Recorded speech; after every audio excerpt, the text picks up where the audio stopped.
Sí, esos son serranos. Allá enfrente hay una que tiene los jalapeños y los serranos. Estos son serranos que tenemos ahí en México. Bueno, que yo. Tenemos un pedazo de México. You're supposed to be a pet chicken. If you don't let me pet you, we're gonna cook you. And then you'll be quesadillas. I think I'm more scared of the chicken than the chicken is of me.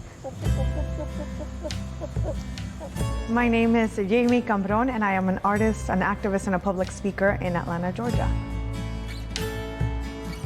My work focuses on celebrating the resilience, the dignity, and the contributions of immigrants.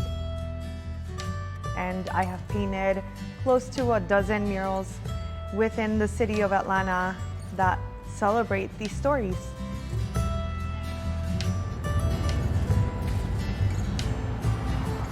So this is, I would say, my first major large-scale mural, and I painted it to celebrate Atlanta's legacy of civil rights and social justice.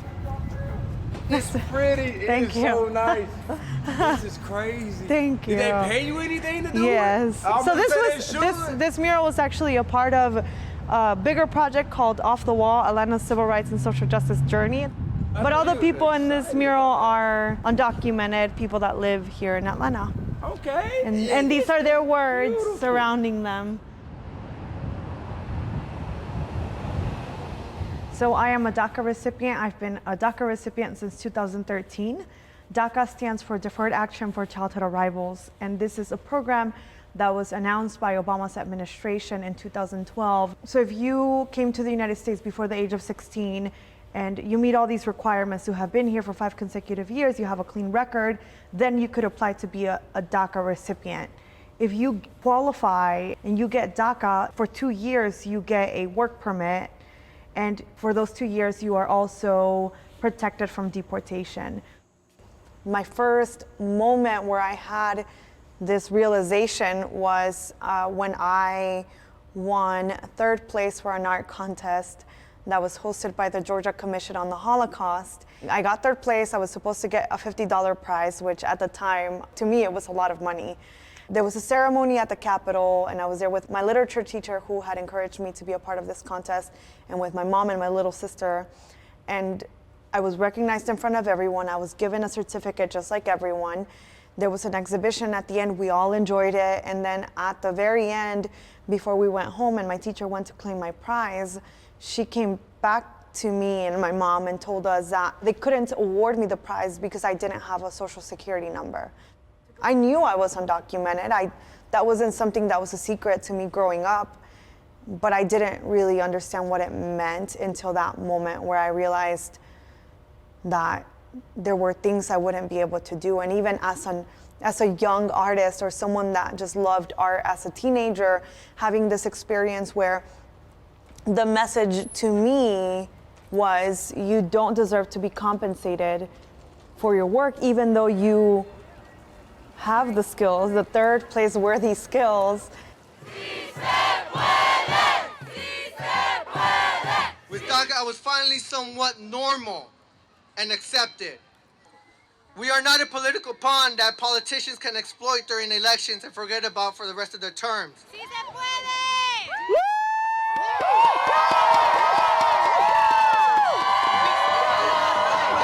When our families are under attack, what do we do? Stand up, fight back! We stand on the shoulders of giants. It is about fighting for those that didn't qualify for DACA.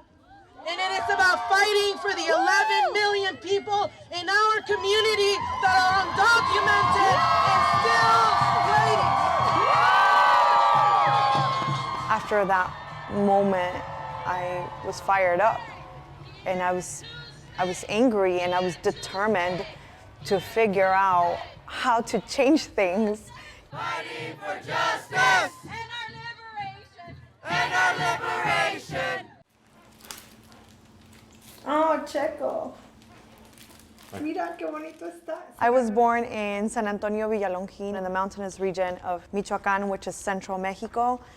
My dad was often here in the US working, preparing food in the kitchens of Chinese restaurants. And so we experienced a lot of family separation in that time. A lot of my memories of my childhood in Mexico are of my dad leaving or not being there because he was here working. And so when I was almost 8 years old, my mom gave my father an ultimatum and said either we stay here and we starve together or we risk crossing the border, come to the US, but whatever it is we decide to do, we need to be together as a family.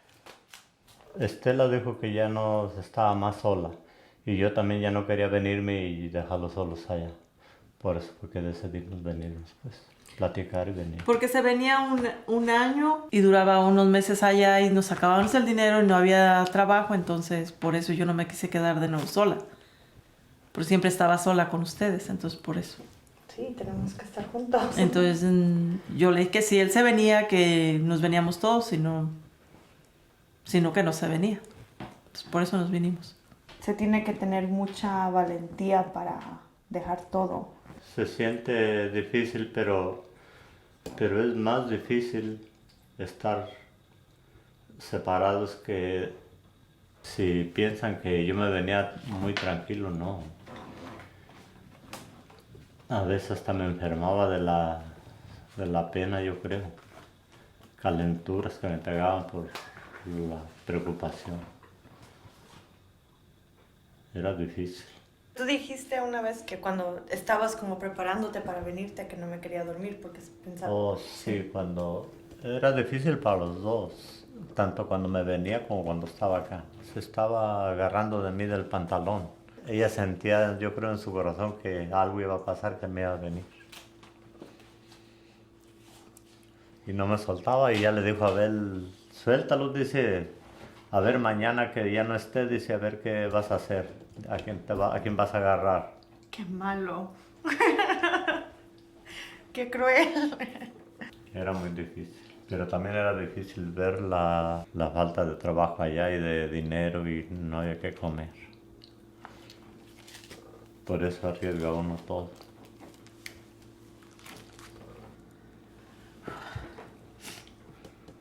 I don't think it's an easy decision to uproot your entire lives and everything that you know to come to a new country. That takes courage. That takes a lot of courage. And so that's why when people call me a dreamer or refer to me as a dreamer, I think about my parents and how it's thanks to their courage that I am here doing the work that I'm doing, right? It's thanks to them that I was able to become who I am today. We know the fear is there. We know there's a possibility of deportation, but I've learned to be brave even when I'm scared because I still feel that fear. And it's just kind of a part of my life. But if I allow this fear to paralyze me, then I can't be an artist and I can't be an activist because we have to keep moving and we have to keep fighting.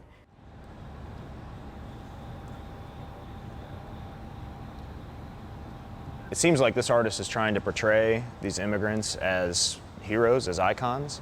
I don't know that moving for economic benefit, as a lot of these have done, I don't think that that's necessarily heroic. You know, typically we would paint murals of icons. We've been fighting a battle here in the US over the last several years over Civil War monuments and things like that, and here we are putting up another monument to controversial people in America.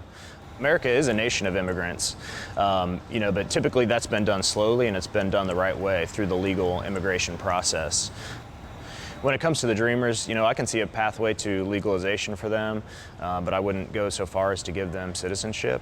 I think that that's probably a step too far. Making the Dreamers legal without border security could create an incentive whereby people from other countries see that and then want to bring their children here illegally as well.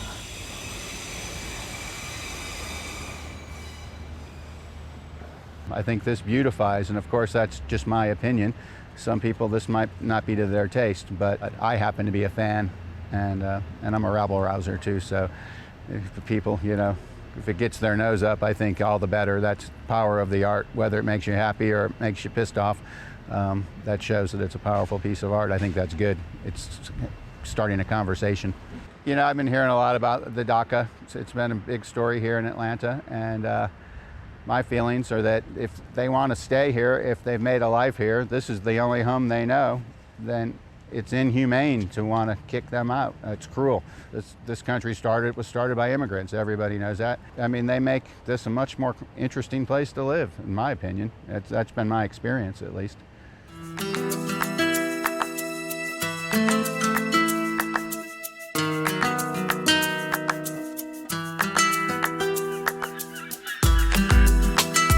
Especially here in Georgia and the South, you can feel the legacy of slavery and of racism and of the Confederacy.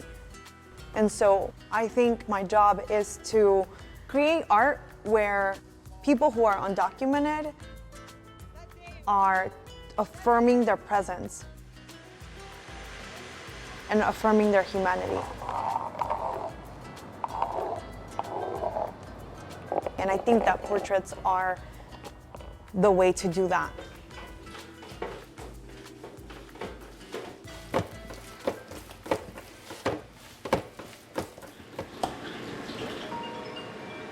¿Todo está bien? Ok, gracias a ti. Rodillas de cerrada y una de flauta. Oye, hago este y me muevo y te ayudo a voltearlas. ¿Para cuándo? 15 minutos. Wow, okay. I'm gonna make another one. It's kind of messy. She makes them so beautiful. Pinta mejor que cocina. Tenemos mucha suerte de que nuestra familia nunca ha tenido que estar separada. Aquí en los Estados Unidos, en México sí. Y estuvimos siempre hemos separados. tenido trabajo y hemos estado trabajando duro. Desde que llegué casi he limpiado casas. Como ahorita por lo de la pandemia se acabó el trabajo, entonces después de 2 meses empecé a cocinar. Que ella siempre habla del... De todo. Sí, que siempre está hablando y que es riesgoso para ella. No puedo permitir que las historias que nos hacen ver como criminales ganen. O sea, para mí eso es preocupante que esté tan expuesta al público. Más que nada por los temas de los que ella habla. Yo creo que y siendo indocumentada, pues sí me preocupa demasiado. I have access to these key locations and I want to use the space that I have available to create monumental portraits of immigrants. So today we finally are starting on the second phase of the mural. We just finished the first one yesterday. I dragged my little sister along to help me paint. So this is Melissa. She came to help me yesterday and she killed it. She did such a good job. So I'm gonna have to pay her. Yep.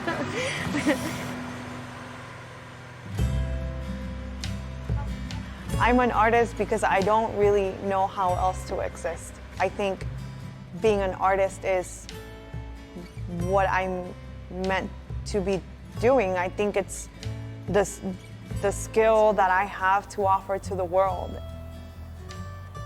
Está quedando bonito, está hermoso. No es fácil pintar algo así de grande. No. ¿Sabe qué? Mucha concentración. Sí, el otro retrato tiene como unos trabajadores de construcción también y puse también un paletero porque quiero que la gente vea que todos nosotros somos importantes y todo, o sea, cada quien aporta a su manera, ¿verdad? Qué bueno, está quedando muy bien. Gracias.